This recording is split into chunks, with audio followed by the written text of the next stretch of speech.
The definition, well, It started out well with making something your own, but it really ran out of steam quick with the kittens. but I sort of think of it in my own definition is that, you're bringing someone into your family who originally wasn't part of it, and then they just become, a normal part of your family. And when I think about what it means to define adoption, that's really it. It's this compelling desire to parent and to build a family. So it's just taking someone who has a different biological mother and father and bringing it into your family where you now become the mother and father of a child which you just didn't conceive yourself. But that child is still yours, so to me, there's no difference. Flesh of my flesh, nor bone of my bone, but somehow still miraculously my own. Never forget for a single minute you didn't grow under my heart, but in it.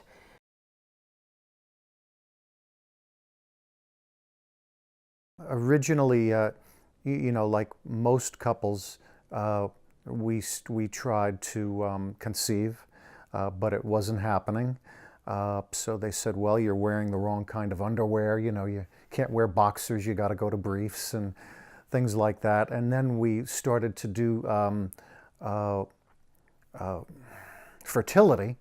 A woman reaches her peak fertility at around 27. So when I got married and was thinking about having a baby, I didn't know anybody who was adopted. And it was always about, conceiving a baby and giving birth. So the act of becoming a parent was inextricably linked to the act of becoming pregnant. We tried the fertility, we did the in vitro, and my wife did the injections with all the different hormones. And, you just could see how that was just, that was not a pleasant situation. So, after that all happened, we started to look into adoption as an option. Successfully pregnant twice using, some hormone therapy and things like that, but lost both pregnancies, and it was devastating. And I went through, quite a bit physically, and it just really wasn't a good idea to keep doing this to my body. So we went and visited this agency in June of 2002. And then we dragged our feet for a few months, to be honest with you. And then by September, we were going away on vacation, and I remember actually going to the post office and mailing this package which had the adoption paperwork in it. We started to investigate private adoptions, foreign adoptions. Adoption was being shed in a really awful light, and it was really a tough time. And so one of the things we had to wrestle with is, your family norms. And in my family, they were not terribly open-minded. So when I started thinking about a different race or a different culture, or even the notion of adopting, I had to come to terms with what my family and how they were going to react. What they explained to us is that you go into a queue, meaning if there are 60 couples who have applications in and you're the 61st couple, well, when your number comes up, it's sort of like, at the deli, that next child could be yours. Expect it could be a year or longer. I had to extricate the act of becoming pregnant with the act of becoming a parent. It was like a revelation. And I had to just keep thinking, just like a father loves the baby, the minute it's put in his arms, that could be me too. But I had to ask people, and I asked. I was fearful, like, what if I can't love this child, And now it seems so silly. I came up with the idea of putting together a nursery in the house, and so I actually went out and got a crib. When she came over to the house, I said, I want to show you something. So I brought her upstairs with this other woman from the church and showed it to her. And so she said, well, let's pray. And when she just said, not many days, not many days, Lord. And didn't really know what that meant because it was December of 2002. Shortly thereafter, and maybe the second, third week of January, we got a call from the agency that they had a referral for us. Full throttle, I'm doing it all. So we met with all the agencies. We tried to explore foreign adoptions. And then I worked with a guy. He was a principal in a school in the district that I worked in at the time. And he had 3 children that he had adopted. And he had adopted his children all through private adoption. So I was like, okay, well, tell me about that. And so we looked into putting ads in the newspaper, putting in a special phone line in your house. That there was some birth parents who were looking to give up their child for adoption, and that we seemed to be a match for it. So we actually leapfrogged over quite a few different couples, because in January we were number 4. We were in the low 40s on the list. We crept from the 60s to the 40s. As it ended up, the entire process lasted only 5 months by the time we took our son home. So we ended up calling it the Michael Miracle. It was through the connection of this colleague of mine that I met the attorney and his wife, who lived in Brooklyn at the time. She was a social worker. He was a family law attorney. Katie's birth mother lived in Arizona, and from what I understand, this couple, they used to kind of go to agencies, and they would ask people who worked there to refer birth mothers who wanted to have more of a say, and that's the way things happened. So we were put in touch with this birth mother in August, and Katie was born in November.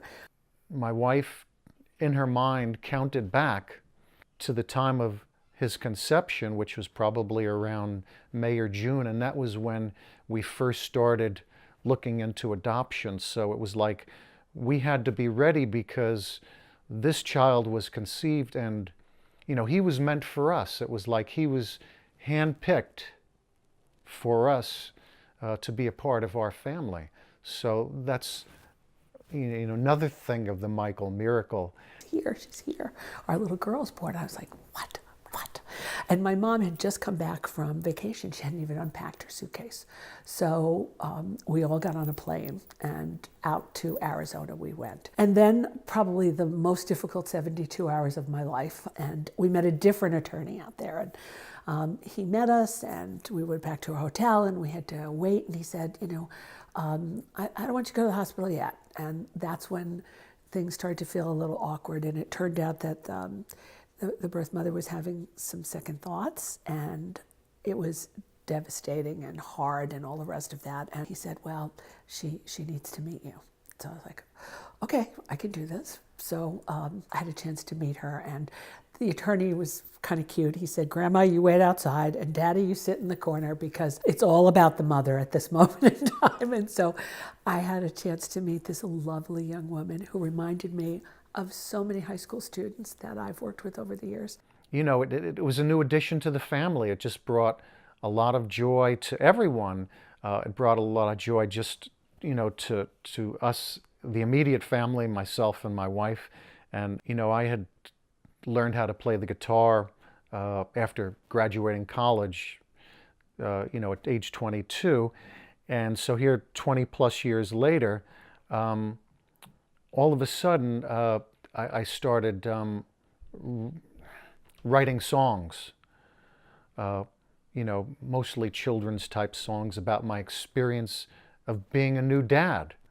And, eventually I had enough material to put together a CD, which is sort of a memorial to, the early years of when he was just from an infant to his first couple of years as a child. So that was like a gift from heaven, another gift from God. So the 18-month process until the adoption was finalized, that was interminable at times.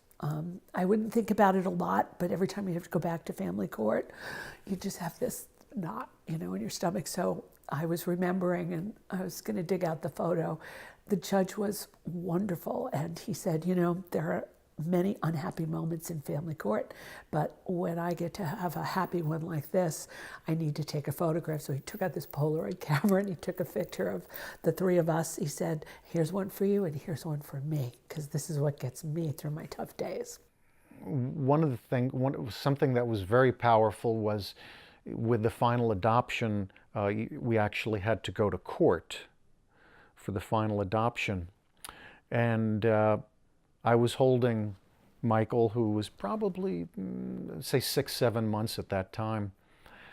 And in the courtroom, he began to, at one point, Danny, speak as an infant. You know, not tangible words, but and he got louder and louder, but not in a disruptive way, almost as if he was sort of testifying that this adoption was final.